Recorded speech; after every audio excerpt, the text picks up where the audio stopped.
Hello everybody and welcome to today's video. Today we'll be talking about the Battle of Shanghai.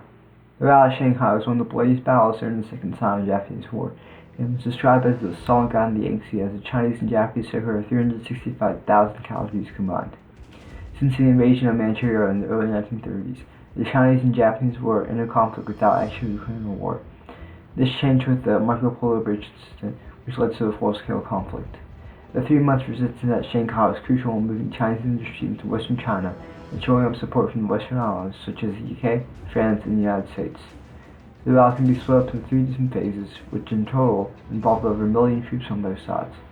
The first phase lasted from August 13th to August 22nd, the second from August 23rd to October 26th, and the third phase from October 27th to the end of November. The Yama incident sparked the beginning of the conflict in Shanghai. On August 9th, Lieutenant Azo Yama came to the Chinese military airport's gate. It's unclear whether he tried to get in or not, but the Chinese soldier stationed there stopped Yama, and Yama killed the soldier. Other Chinese guards opened fire in response to kill Yama with crossfire. This incident led to high tensions on both sides. The Japanese and Chinese tried to negotiate, but efforts of diplomacy failed. On the morning of August 13th, the Chinese Peace Preservation Corps exchanged fire with the Japanese troops stationed at Shanghai. At 3 p.m., the 88th Division launched mortar strikes. Shooting continued about 4 p.m. when the Japanese ordered ships stationed in Hwangpu and Yangtze to open fire on Chinese positions inside the city. The next morning, the ROCAF, or Republic of China Air Force, began bomb runs on Japanese resistance. The same day, the Chinese government issued this proclamation of self-defense and war resistance. The Battle of Shanghai had begun.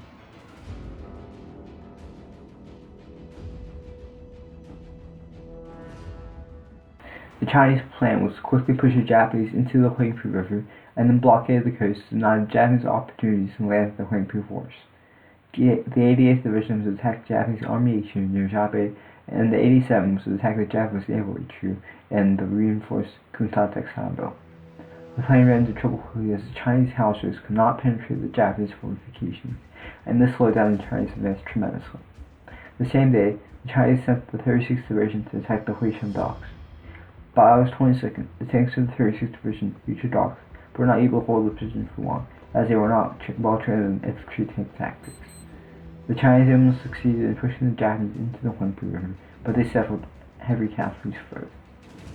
Same day, the Japanese 3rd, 8th, and 11th Divisions made an amphibious assault onto the northwestern towns of Baoshan, Chanshangkou, and Suzhou, and the battle in downtown Shanghai ground to a halt.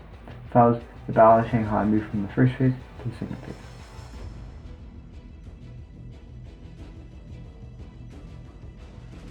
The Japanese landings in the northwestern towns of Shanghai marked the beginning of the second phase. The Japanese followed up with more reinforcements to the troops still stationed in downtown Shanghai. Before the Japanese assaulted the beaches in northeastern Shanghai, they launched heavy air and artillery bombardments, and it was not rare to see an entire garrison of men to be wiped out during these bombardments. In the 2 weeks during the Japanese landings, the Chinese suffered heavy casualties, and entire regiments could be annihilated in just a few minutes of fighting. The Chinese could not rely on heavy fighters, which just didn't have any, and they were not supported by their small air force and small navy. However, the Chinese tried to hold into the towns and villages as hard as they could, and it was not uncommon for the Japanese to successfully take the towns in the day under cover of heavy naval bombardments, only to lose them during the night to China's counterattacks. By September 5th, the Japanese had completely surrounded the small coastal town of Baoshan. A single battalion, under Commander Yao's platoon, was ordered to hold the city to the last man, and he was killed in the fighting on the next day. Only one person from the entire 800-man battalion survived. There is a great movie on it called The Defenders, and it's from 2017. You can watch it on YouTube for free, and I'll leave the link in the video description. After the fall of Baoshan, the Chinese moved to defensive locations in the vital town of Wudi. The town of Wudi needed to be held, so the Japanese could not advance into Suzhou and Shanghai. The Chinese concentrated over 300,000 soldiers there, while the Japanese amassed over 100,000 troops as both sides supported the troops.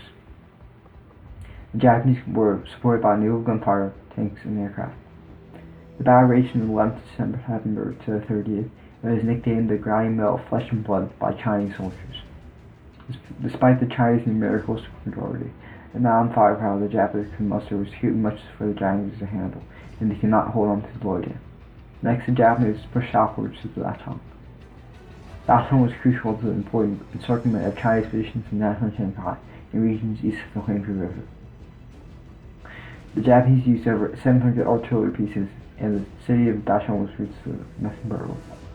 Just like the Battle of Lordia, both sides kept pouring in troops. The fighting was so intense that entire divisions could be wiped out in a few days of fighting.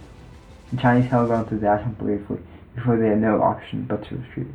The fall at Dachang marked the beginning of the third phase of the battle. During the third phase of the Battle of Shanghai, most of the Chinese troops still fighting downtown in northeastern Shanghai were forced to retreat towards Nanjing. However, Chiang-kai Shek ordered one battalion of the elite 88th Division to defend the Sihong warehouse.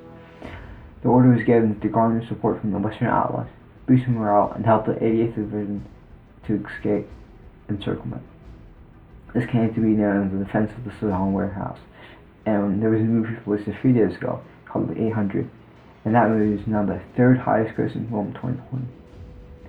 After holding out for 5 days, the battalion crossed into the international settlement, where they lived in safety until 1941. This marked the end of the Battle of Shanghai. The response from the Western Allies was poor, and the Chinese would have to hold out for 5 more years until attack on Pearl Harbor, when the UK and the US joined. The Chinese lost 10,000 to 25,000 highly trained land post officers. The 88th Division was reduced to only 8,000 troops. They lost a significant amount of their armored vehicles, including VCL amphibious landing tanks, Panzer Is, Vickers Marquis, CV-35 tankettes, and Panzer wagon armored cars. According to Chinese estimates, 187,200 soldiers lost their lives and 83,500 soldiers were injured, while the Japanese suffered 60,000 killed and 40,000 wounded. On August 14th, the RSAF bombed the Izumo. This day came to be known as Black Saturday, after 4 bombs meant to hit the Izumo accidentally landed into the international settlement. Over 3,000 civilians were killed and wounded. During the Battle of Shanghai, the RSAF is said to have shot down 85 Japanese airplanes and some 51 ships, while losing 91 of its own, which was just under half of its entire air force at the time. On August 28th, the Japanese intentionally bombed civilian targets not inside the international settlement. This day came to be known as Bloody Saturday. The fall of Shanghai led to the Battle of Nanjing, where the infamous rape of Nanking happened. I'll be covering that in a later video.